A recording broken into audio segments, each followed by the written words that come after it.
अस्सलामु अलैकुम वरहमतुल्लाहि वबरकातुहू। बिस्मिल्लाह वस्सलातु वस्सलामु अला रसूलिल्लाह। मोअज़्ज़ज़ नाज़रीन किराम, इस वाक़े को बहुत लंबा अरसा नहीं गुज़रा है जो मैं आपके सामने अर्ज़ करने लगा हूँ।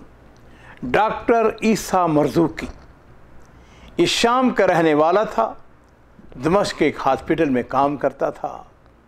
एक दिन ऐसा हुआ कि अचानक उसकी तबीयत ख़राब हो जाती है। चूँकि वो डॉक्टर था, हॉस्पिटल के अंदर उसके कुलीग थे, दोस्त थे, साथी थे, फौरी तौर पर उसको हॉस्पिटल में दाखिल कर लिया जाता है। उसका चेकअप होता है और चेकअप के दौरान मालूम होता है, रिज़ल्ट ये आया कि उसको कैंसर का मूज़ी मर्ज़ लग चुका है। लो जी अजीज़ों, फौरी तौर पर उसका इलाज शुरू होता है। उसके साथी डॉक्टर बड़ी तवज्जो से इलाज शुरू करते हैं। डॉक्टर की एक टीम ने उसके केस पर मुकम्मल तवज्जो दी। एक बोर्ड बैठता है, उनके सामने उसकी तिब्बी रिपोर्टें थी, लेकिन मर्ज़ था कि मुसलसल बढ़ता जा रहा था। और फिर एक दिन ऐसा हुआ कि बोर्ड बैठा, डॉक्टरों ने पूरे सोच समझ फिक्र अपनी तजर्बात की रोशनी में उन्होंने कहा कि हमारा ये डॉक्टर साथी चंद हफ्तों का मेहमान है। डॉक्टर ईसा जो है ये बिल्कुल नौजवान था, अभी इसकी शादी नहीं हुई थी, मंगनी हो चुकी थी। उसकी मंगेतर के पास को लोग चले गए। उन्होंने जाकर उसे कहा कि तुम्हें मंगनी तोड़ देनी चाहिए, इसलिए कि तुम्हारा होने वाला खामद कैंसर का मरीज़ है। उसने कहा यह नहीं हो सकता, मैं मंगनी नहीं तोड़ूंगी, अल्लाह ने जो मेरे नसीब में लिखा हुआ है। और इधर डॉक्टर ईसा चूँकि खुद डॉक्टर था, मेडिकल डॉक्टर था, उसे कौन सी चीज़ छुपी हुई थी। एक दिन ऐसा हुआ अजीज़ों, उसने गौर व फिक्र करना शुरू किया।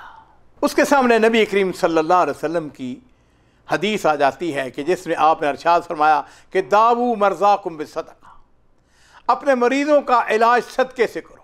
जब उसके सामने ये हदीस आई तो उसके अल्फाज के ऊपर गौर करता रहा, सोचता रहा। उसने कहा कि ये हदीस किसने बयान की है, ये कौल किसका है। ये सादिक़ुल मस्दूक़ सल्लल्लाहु अलैहि वसल्लम का कौल है। ये आपने इरशाद फरमाया है कि अपने मरीज़ों का इलाज सदक़े से करो। और फिर उसने अपना सर झुका दिया, बोल उठा, कहने लगा कि अगर ये हदीस सही है और बिल्कुल सही है तो फिर मुझे अपने मर्ज़ का इलाज सदक़े के ज़रिए ही करना चाहिए। दुनियावी इलाज बहुत करवा चुका हूँ और कर रहा हूँ, करता रहूँगा। और नाज़रीन किराम, जब उसने गौर व फिक्र शुरू किया, उसको एक ऐसे घराने का इल्म था जिसका सरबरा वफ़ात पा चुका था और घर वाले इंतहाई मुफलसी की ज़िंदगी गुजार रहे थे। हर चंद की बीमारी के दौरान उसके पास जो जमाशुदा पूंजी थी खर्च हो चुकी थी, तमाम जो भी मामूली रकम मौजूद थी, उसने अपने करीबी दोस्त को बुलाया। उसने कहा भले मानस ऐसा करो, ये मेरी अमानत है, इसको फलां घराने को पहुंचा दो। और फिर उनका जाके कहना कि ये शख्स जिसने आपको ये सपोर्ट भेजी है, ये पैसे भेजे हैं, वो मरीज़ है और वो आपसे ये दरख्वास्त करता है कि उसके लिए शफा की दुआ करें। क्यों? इसलिए कि वो सदक़े के ज़रिए अपने मर्ज़ का इलाज करना चाहता है। चंद दिन गुज़रे, आहिस्ता आहिस्ता उसकी जो सेहत थी, बीमारी जो थी, उसके अंदर कमी आनी शुरू हो गई। उसकी सेहत बतदरीज बेहतर होती चली गई। और फिर एक दिन दोबारा डॉक्टरों का बोर्ड बैठता है, उसके दोबारा टेस्ट लिए जाते हैं। उसके इलाज पर मामूर डॉक्टर हैरान शिश्तर रह गए। अब उसकी रिपोर्टें बड़ी हद तक सेहतयाबी का ऐलान कर रही थी। उन्होंने पूछा, डॉक्टर ईसा ये बताओ कि यह इलाज। उसने कहा कि मैंने यह इलाज सादिक़ुल मस्दूक़ सरवर कायनात मोहम्मद रसूलुल्लाह सल्लल्लाहु अलैहि वसल्लम की हदायत के मुताबिक इलाज किया है। उसने कहा इसमें कोई शुबा नहीं है कि मैं तकदीर पर यकीन रखता हूँ और इसका यह भी मफहूम नहीं है कि ज़ाहरी असबाब अख्तियार ना किए जाएं, डॉक्टर के पास ना जाना जाए। नहीं अजीज़ों, बीमार अगर हो आदमी, बीमारी की सूरत में डॉक्टर के पास जाएं, इलाज करवाएं, तबीब के पास जाएं, हॉस्पिटल में जाएं।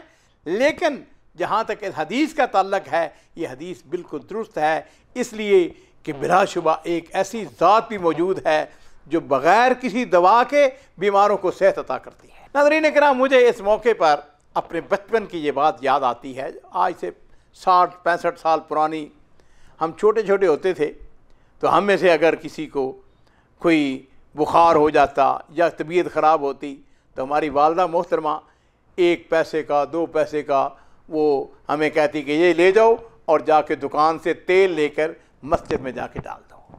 उस ज़माने में बिजली तो नहीं होती थी और मस्जिद के अंदर एक जगह बनी होती थी, वहाँ पर जाके तेल डाल देते थे इस नीयत से कि अल्लाह ताला शफा देगा।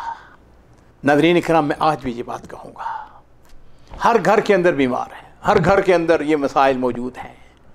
आप ऐसा करें, ये ज़रूरी नहीं है कि बहुत बड़ी रकम हो वही खर्च करें, अपनी तौफीक के मुताबिक, अपनी जो अल्लाह ताला ने आपको जितना माल दिया है उसमें से कुछ हिस्सा वो इस नीयत से सदका करें उन लोगों के ऊपर, ख़ास तौर पर जो बेवा हैं, जो मसाकीन हैं, जो यतीम हैं, जिनका कोई सहारा नहीं है, उनके ऊपर सदका इस नीयत से करें कि हमारे फ़लाँ करीबी जो है, मेरा वालिद है, वालदा है, बीवी है, बच्चा है, आप ख़ुद हैं, अल्लाह ताला इंशाअल्लाह यकीनन मरीज़ों को शफा देगा।